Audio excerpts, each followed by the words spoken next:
John has challenged our most rigorous courses, and then some. He took 18 honors and advanced placement courses at Carmel High School. John has a 4.71 GPA. And John's going to continue his studies at UCLA next year. John is truly a brilliant student, and he's an extraordinary individual. And it's my honor to congratulate and welcome to the podium our 2012 valedictorian, John Duncan.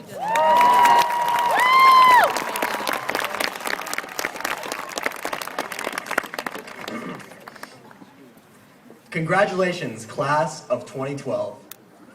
Through an astounding amount of sleepless nights, caffeine, chemically charged energy drinks, and lunchtime essays, you've managed to make it to today. You've successfully mastered procrastination. Way to go, guys!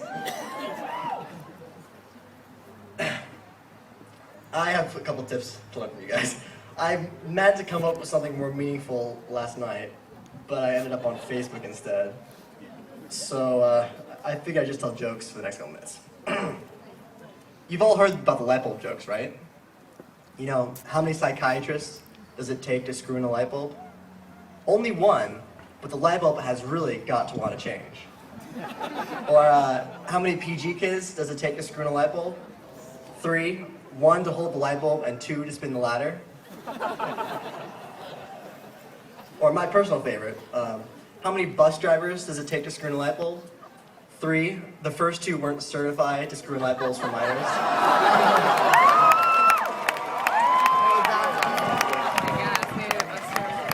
It's an inside joke, I'm sure. I still can't believe that happened. But, seeing as I have a captive audience for the first time in my life, a mistake that probably won't happen again, maybe there is something I want to talk about. Let's talk about faces. You know, faces are pretty incredible. Not only are they really fun to look at, and parents, you should be proud because this is a good-looking bunch up here, but they pack a ton of information into a tiny area. I mean, you come home and your mom walks up to you and she's like, your room really needs to be picked up. And you're like, yeah, I'll get to it eventually. And then she presses her lips into a thin line, she scrunches her eyebrows together, and then just glares at you. It feels like her eyes are boring into your soul. Not that I have any experience with that. But I mean, you know she means business. Our faces not only communicate, they describe us, both in the moment and in general. You look at a picture of Washington crossing the Delaware, and you think, stoic, he's had a tough past. You look at a picture of a smiling baby, and you think, happy and excited, her future looks really bright.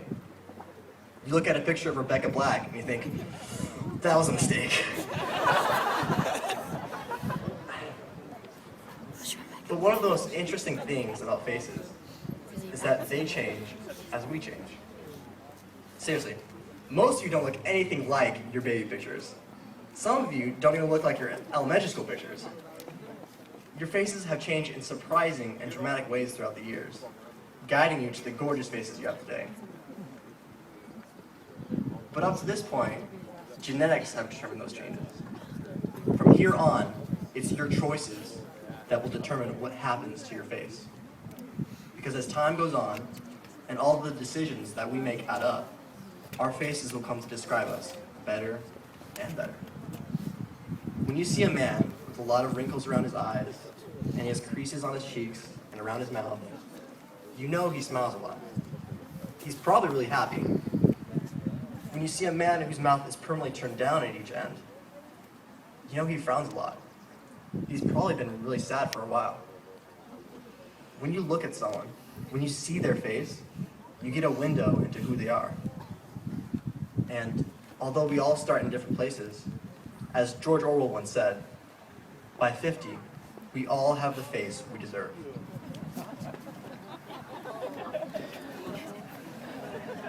Our soul is painted on our face. So I want to ask you, what kind of face do you want to have?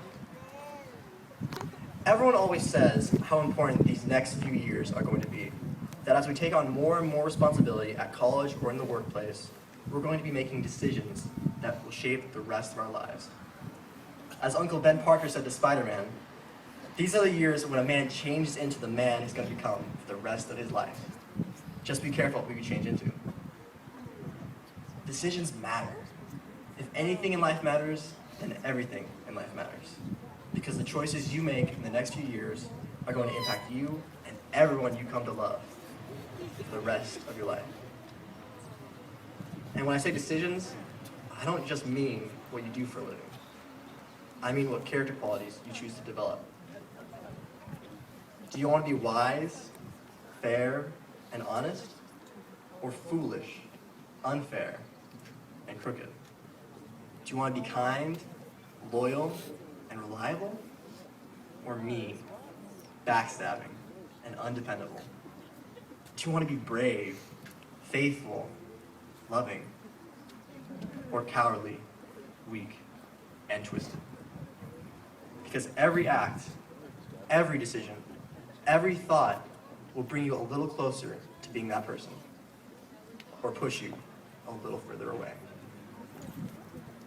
A lot of times, these speeches are about how great we're going to be as a class, about how much we're going to achieve, about how we're going to change the world. That's missing the point. Because it's who you become, not what you accomplish, that really matters. I have no doubt in my mind that this class will do great things in the future. Among us, we have people who will become great, whether that's as accomplished leaders, scientists, writers, engineers, athletes, teachers, musicians. But the thing is, when I look out into the crowd today, those aren't the people I see. Those aren't the people I see. When I look out into the crowd today, I don't see great engineers, or great musicians, or great writers. I don't see dancers, or singers, or doctors, or scientists. I don't see any of that. When I look out into the crowd today, I see faces. I see the faces of my cherished friends. I see the girl that brings a smile to everyone's face because of the overwhelming joy she has. I see the guy who's there to listen when no one else will because he really cares for people. I see the guy who's always willing to hang out, no matter how busy he is, because he knows how important it is to have a friend. I see the friends who were there for me when I needed them most. And I think when you look around today, those are the people you see. Because that's what really matters. See, a lot of times these speeches try to inspire people to do their best for the future. That we need to be ready to face the call, to tackle the problems that face our society today and tomorrow. These speeches try to be a cry for heroes, a rally for us to be the people the world needs us to be. But I'm not worried about that. When the time comes, we can do that. When the time comes, we will do that. No. This speech is a call, a plea really, to something deeper.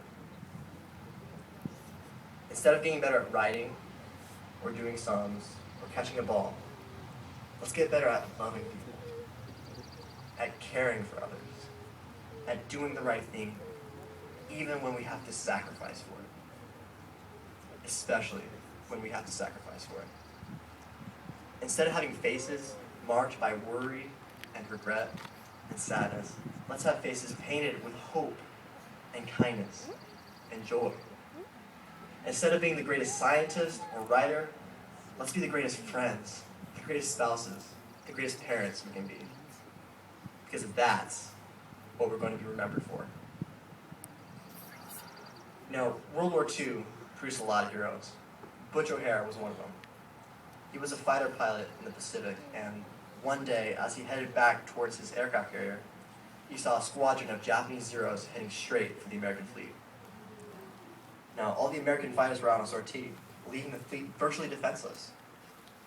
He dove straight into the formation of Japanese planes in a desperate move to divert them away from the fleet. And after a frightening air battle, the Japanese planes broke off their assault on the fleet. Butch O'Hare's tattered fighter limped back to the carrier. He was recognized as a hero, given the nation's highest military honors. O'Hare International Airport in Chicago is named after him. Now, some years earlier, there was a man in Chicago called Easy Eddie.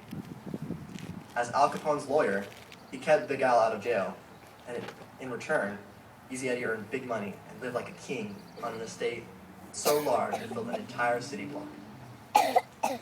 But Easy Eddie had one soft spot, a son whom he loved dearly. And Eddie saw that his son had the best of everything: clothes, cars, good education, everything you could want.